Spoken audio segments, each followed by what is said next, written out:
welcome to marketing. I'm Chef Toller, and today's video lecture will be on Chapter 2, the marketing process in restaurants. Today we're going to be looking at the 4 P's of marketing and branding. Branding is so important. We all know that we tend to be loyal to certain brands. If you're a Ford driver or a Ford company lover, Ford truck lover, you drive only Fords versus Chevy, or you can be a Chevy lover. The restaurant industry is the same way. People love Outback. Outback is a brand, or Outback brands, so we're loyal to Outback versus Applebee's, or let's say McDonald's over Hardee's over Burger King.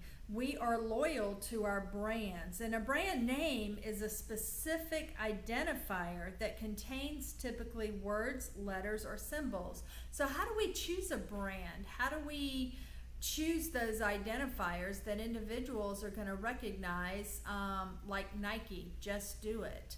We recognize not just the words Just Do It, but we recognize the little check emblem. I'm not sure what it's called, but I know it's a check emblem, and I know when I see that emblem, I know I'm looking at a Nike product. Now, Nike went even the next step to help you not only identify with its logo, the check mark, or the words Just Do It, it also has a hidden target. It is targeting you. It's telling you that you can do anything. You're capable of running up that mountain, shooting that hoop. We think of Nike as just marketing athletic wear, but technically they're marking you and the strength within you and the ability that you can do anything. Just do it. So when you talk about branding and logos and things of that nature, there are several factors that go into that. A brand name usually needs to be easy to remember. We all know the McDonald's M, easy to remember. I'm loving it. Easy to pronounce. You don't want a brand to be hard to pronounce that people can't remember. It needs to be easy to spell, able to translate into foreign languages. You didn't think about that, right? So you may franchise or branch out your establishment, and the next thing you know, they're wanting to put one in China. Well, can your brand, your logo, or your tagline, can that be translated into a foreign language? And also, it needs to be eligible as a trademark. Obviously, don't pick a brand that somebody else is already using, because you won't be able to get it trademarked. It'll become trademarked or copyrighted. The other thing that we're going to look at is, we're going to flip on over here, brand management. And part of your project during this course is going to be a final project, and part of that is the 4 P's of marketing. The 4 P's of marketing are typically used for brand management, all right? They are the 4 key ingredients that managers use to create their own recipes for marketing their operations. This is going to be different based on, like we talked about before, your location, your target market, what you're selling, what the customers or your clients, their expectations. It's going to be different, all right? So your product is the actual menu items that your customers are going to purchase. Features such as the menu items itself, its portion size, the method is used to prepare it, benefits, okay? Here we go. We talked in the last chapter about features and benefits.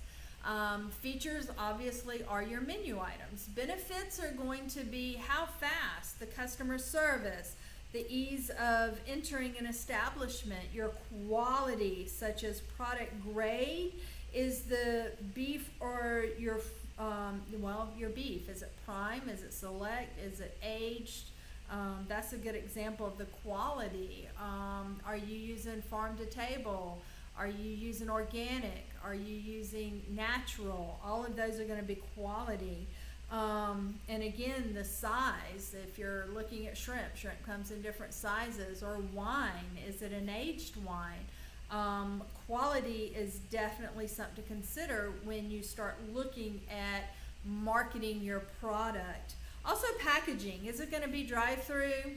Is it takeout? How are you going to package it that is going to market, that's going to meet the need or the perceived value from your customer? The next thing is going to be looking at promotion. Food service industry, promotion is the means used to communicate to your customer. How are you going to promote your product? How are you going to communicate to your customer what you're selling, or the feature, the benefit that you're selling, the service? You definitely, in this book, we're going to learn about several promotional tools managers use to ensure their customers receive, understand, and remember the message sent to them. Think about it. Just do it. I'm loving it. The jingle that goes with that on the McDonald's commercial. We all know that. And so promotional, the way they promote that, the way they use that sticks in our heads. We remember it. So we definitely want to be creative in our promotional ads. How will we get them to remember it? Other key marketing tools include, guess what?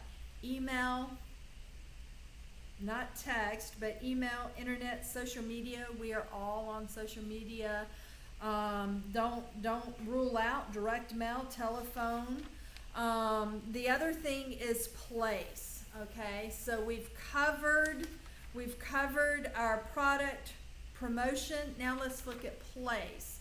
Place is important, guys. I can't tell you. Location, location, location. Where are you going to sell your products? Location.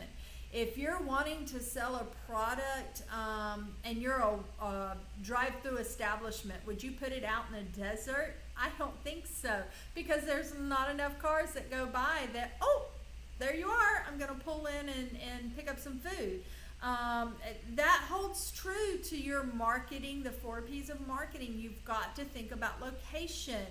Where are you going to market?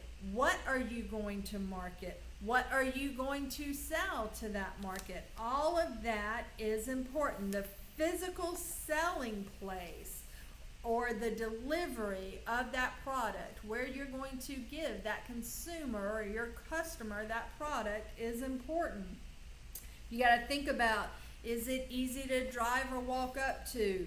Does it have parking areas, entrance areas, waiting areas, restrooms, interior lounges and bars? Or do you have that? Are you encouraging those type of folks to come in? Do you have outdoor dining areas, visible kitchen areas?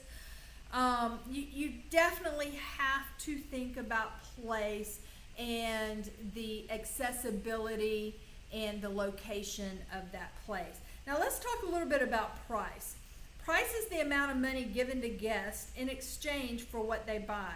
Okay, price is the amount of money given by guests in exchange for what they buy.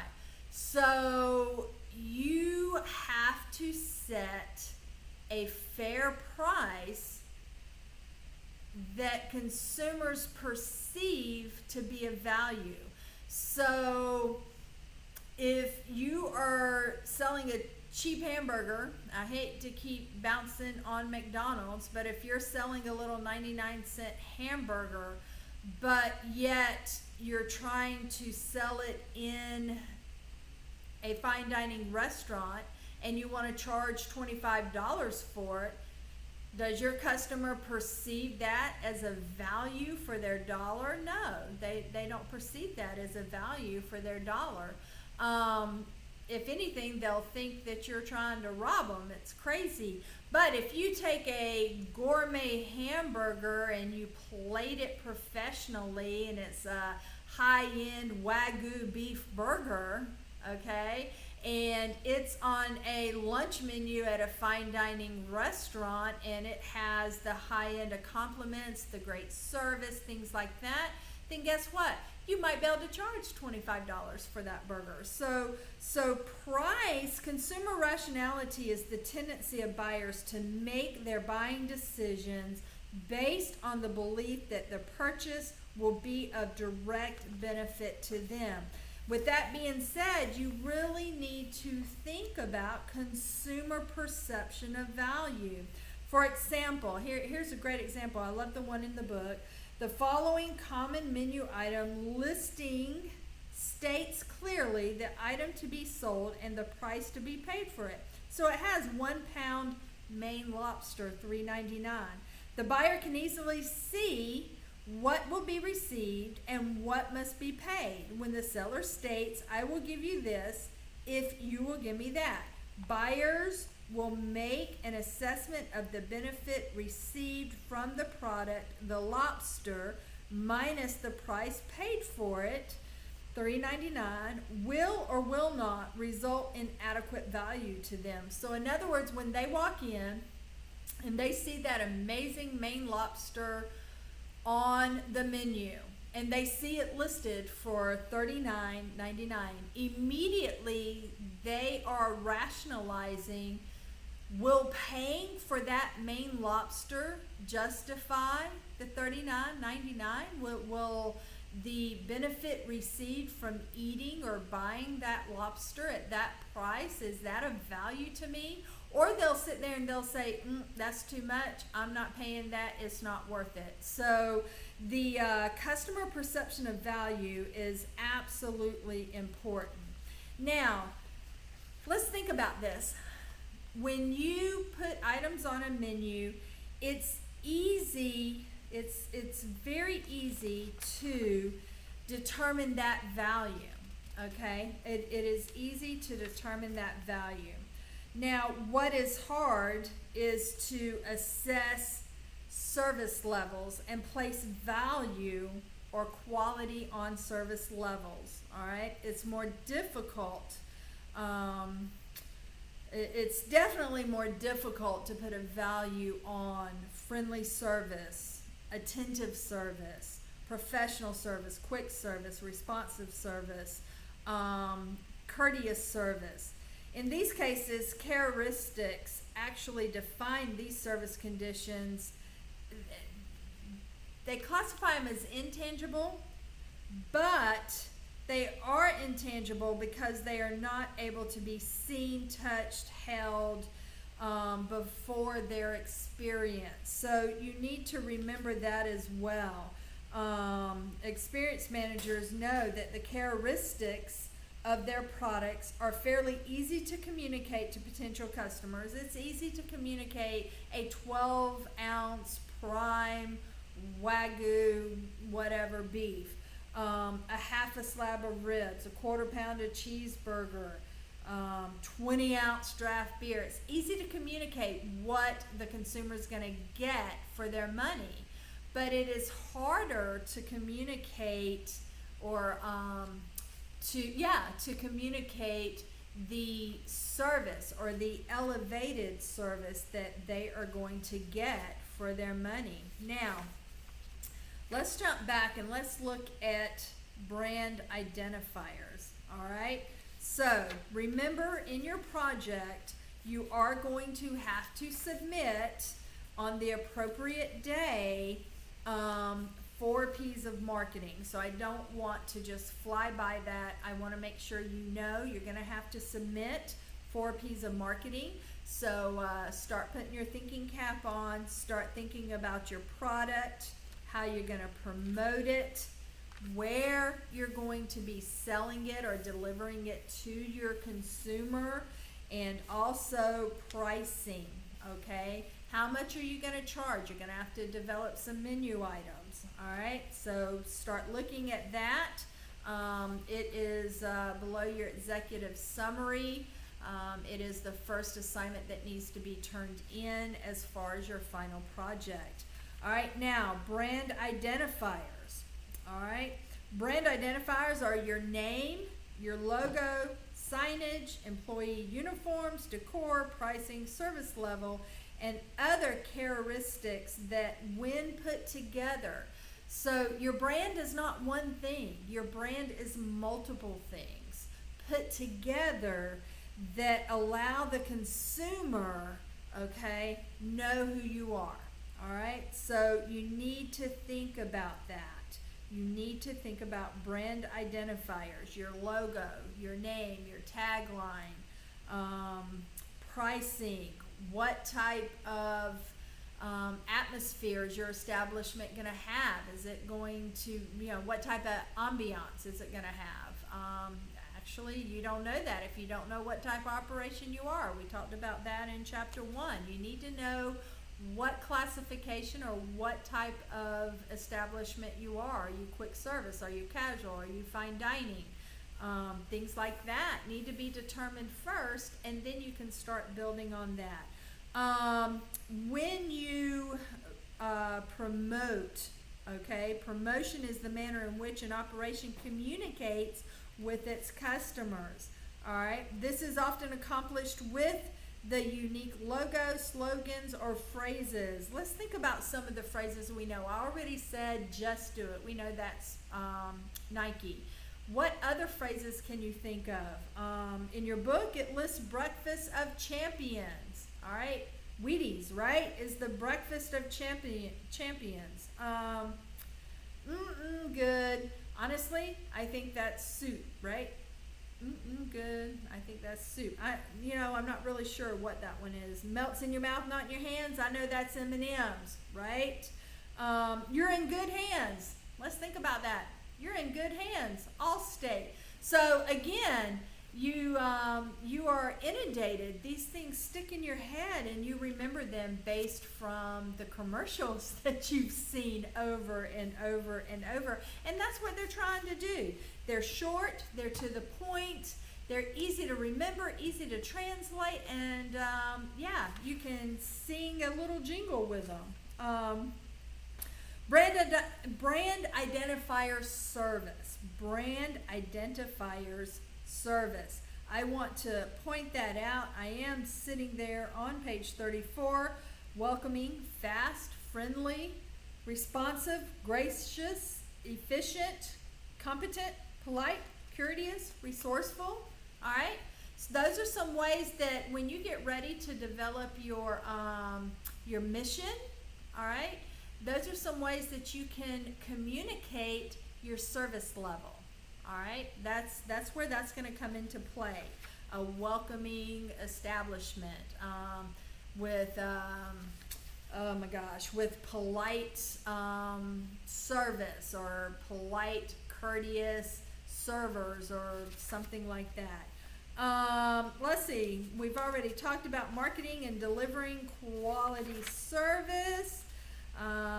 Let's see, service challenges and solutions. Make sure you take a look at Exhibit 2.5. I want you to make sure you look at that, and you can identify the challenges there: intangibility, consistency, inseparability, capacity, and look at those solutions, okay? The other thing, marketing services, we've already gone over that. Managers working in the restaurant food service industry know that the #1 complaint in establishments is, guess what? It's not the food. It's the service. #1 complaint that most managers hear is about the server that didn't keep the tea glass filled, or the food that was cold, hot, underdone, took too long to get to my table. So those are definitely some things. Poor service can be given even before guests enter an establishment. I can't tell you, honestly, I went into, it was one of the restaurants downtown, I won't call names, and I literally stood at, the little hostess that was sitting there, and literally it took 5, maybe 10 minutes before the hostess even greeted me. Now keep in mind, she had done walked by me, I can't tell you how many times. but she never said, hi, welcome to da-da-da-da-da, I will be with you in a moment, or nothing like that. So, immediately, guess what?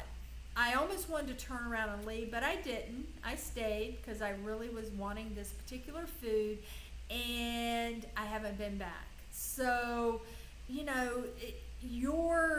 oh my gosh, your experience in a restaurant begins, or your customer's experience in a restaurant begins as soon as they walk through the door.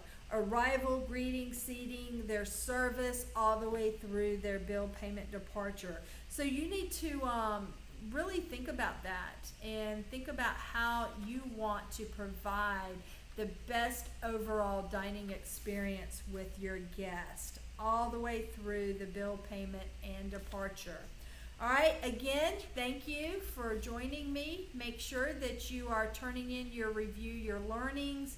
Make sure that you are looking at your establishment's 4 P's of marketing and putting some thought into that. And as always, if you have any questions or comments, feel free to give me a call or email me or text me. I know we're doing distant learning, but I am here for you.